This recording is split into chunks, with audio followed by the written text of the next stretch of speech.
안녕하세요, 상디입니다.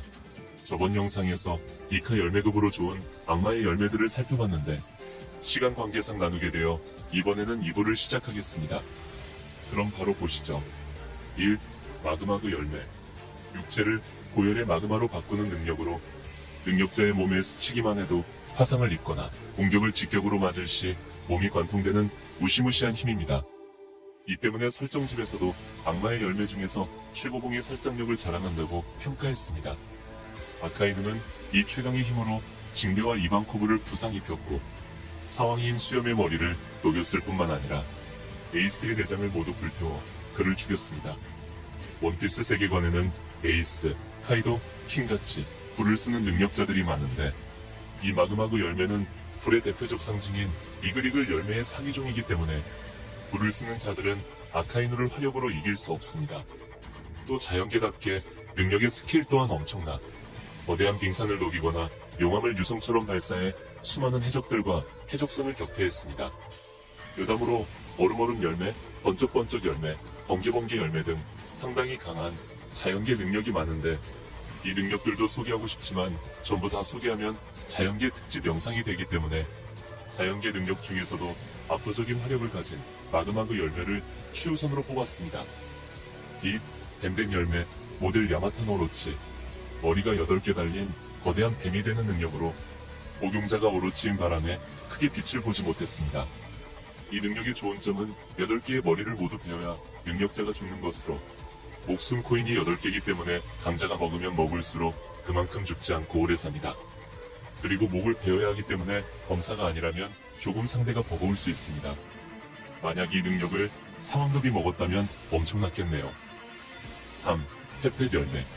녹색 링을 만든 뒤 이 링을 특정 생물에게 걸면 이때부터 능력자는 그 생물의 주인이 됩니다. 이 능력은 원피스 원작이 아닌 번외편 애니에서 나왔으며 능력자 브리드는 페펫 열매의 힘으로 해수의 적단을 전부 노예로 만들었습니다. 또 루피 일행에게도 걸어 루피와 로에게 서로 싸움을 붙였는데 제 아무리 강한 자도 녹색링이 걸린 이상 능력자의 말에 따라야 하기 때문에 또 어떤 악마의 열매보다 무서운 능력입니다. 다만 약점이 있다면 귀마개로 귀를 막아 명령을 의도적으로 안 들을 수 있습니다. 4. 도톰도톰 열매. 모든 것을 튕겨내는 도톰 발바닥이 손바닥에 생겨 루피의 육탄 공격과 조로의 참격 등을 가볍게 튕겨냈습니다. 또 대기를 광속으로 튕겨 발바닥 모양의 충격파를 날리고 커다란 공기 덩어리를 조그맣게 압축시켜 엄청난 충격파를 발사합니다. 이 밖에도 사람의 고통과 피로를 단번에 추출할 수 있는데 이 능력만 있다면 훨씬 더 오래 싸울 수 있고 고통의 후유증으로 계속 괴로워하지 않아도 됩니다. 도톰도톰 열매가 있으면 해적단의 의사가 없어도 그 공백을 어느 정도 커버할 것이고 재생을 할 수 있지만 결국 재생의 한계가 있는 불사조 능력보다 더 좋다고 봅니다. 그리고 특정 대상을 원하는 곳으로 보낼 수 있어 도톰도톰 열매도 로의 수술수술 열매처럼 능력의 범위가 엄청나게 넓습니다. 5. 노래노래 열매. 극장판 필름 레드에서 나온 오타의 능력으로 능력자의 노래를 들은 사람들은 수면에 빠지고 그 정신은 능력자가 꿈꾸는 의식세계인 오타월드로 갑니다. 즉 현실은 잠든 상태에서 정신은 다른 곳으로 가 있으니 이를 빠져나가기 힘들고 능력자는 잠든 사람들을 조종할 수도 있습니다.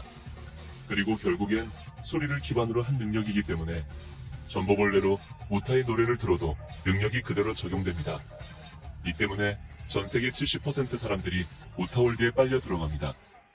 또한 엘레지아의 서구에 봉인된 금단의 노래를 불러 토트무지카란 마왕을 소환했는데 이 마왕은 일진모자 해적단, 빨간머리 해적단, 카타쿠리, 해군 등이 모두 연합해야 상대할 만큼 엄청나게 강했습니다.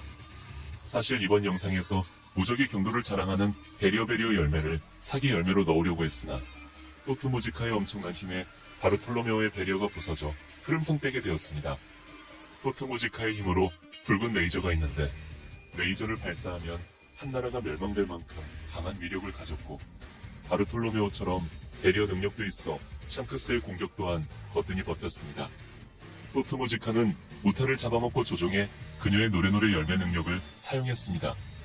토트무지카와 우타의 능력에 차이점이 있다면 우타는 꿈의 세계만 조종이 가능해 꿈속 세상에서 상상하는 모든 걸 실체화하는 반면 포트무지카는 꿈을 뚫고 현실에도 진입해 현실 세계와 꿈속 세계 모두 존재합니다. 결국 포트무지카를 쓰러뜨리려면 현실과 꿈속 세계에서 동시에 무찔러야 하며 루피와 샹크스가 없었다면 포트무지카를 퇴치하기 힘들었을 겁니다. 6. 모아모아 열매. 능력자 본인은 물론 능력자가 만진 사물의 성질을 최대 100배 늘리는 힘으로 총알이나 낫등을 100배 크기로 늘리거나 자신의 속도를 최대 100배 빠르게 할 수 있습니다. 이론적으로 봤을 때 최강의 능력이라 보며 속도가 느린 평범한 인간도 100배 빨라진다고 가정하면 엄청난 힘입니다. 만약 카이도 같은 강자가 지금보다 100배 빨라진다면 거의 밸런스 붕괴라 봅니다. 그리고 증폭한 사물에 무장색도 씌울 수 있는데 루피 같은 자가 이 열매를 먹었다면 피황색도 두를 수 있지 않을까 싶네요. 7. 개개 열매 모델 바케다누키. 먼저 바케다누키는 일본의 너구리 요괴로 둔갑 너구리로도 부릅니다. 즉 이 능력은 변신과 관련된 힘으로 나뭇잎에 글자를 쓰면 그 나뭇잎이 특정 사물이나 사람으로 변합니다. 이 능력의 주인은 원피스 게임에 나온 하토로, 너구리 같지만 악마의 열매를 먹인 팽입니다. 하토는 바케다누키의 힘으로 3대장 흰수염 같은 수많은 강자들을 만들었는데 나뭇잎이 많고 글자 쓸 시간도 많다면 적과 맞붙기 전 분신을 마구잡이로 만들 수 있습니다. 물론 원본에 비해 분신이 훨씬 더 약하지만 능력은 그대로 가지고 있어 키자로 100명의 분신으로 레이저를 가하면 정말 사기일 겁니다. 8. 또록또록 열매. 드레스로자의 제1억력 비올레가 먹은 능력으로 해방 4000km까지 모든 것을 꿰뚫어보는 천리안의 힘입니다. 이 능력이 있으면 범위 안에 있는 사람들이 뭘 하는지 전부 알 수 있어 살아있는 인공위성이라고도 봅니다. 또 이 능력이 무서운 점은 상대가 무슨 생각을 하는지 투시가 가능한 점으로 스파이에게 쓰면 적의 계획을 미리 알 수 있습니다. 물론 상대에게 썼을 때는 그가 야한 생각만 하는 바람에 비올라가 수치스러워했지만 그런 일은 특수한 경우이기 때문에 전반적으로 봤을 때 굉장히 좋은 능력입니다. 이 밖에도 눈물을 고래 모양으로 바꿔 폭격처럼 쓰는 기술도 있어 공격용으로도 좋습니다. 여기까지 사기급 악마의 열매들을 간단히 알아봤는데 이번에도 소개한 능력들 모두 만인이 인정할 사기 열매라고 생각합니다. 자연계 능력의 스펙이 워낙에 사기급이라 딱히 놀랍지 않지만 한수종 동물계 능력이나 초인계 능력이 그 수가 좀 더 많은 만큼 좋은 능력들이 많이 있네요. 여러분들이 악마의 열매를 먹는다면 어떤 걸 먹으실 건가요? 댓글로 의견 남겨주시면 고맙겠습니다.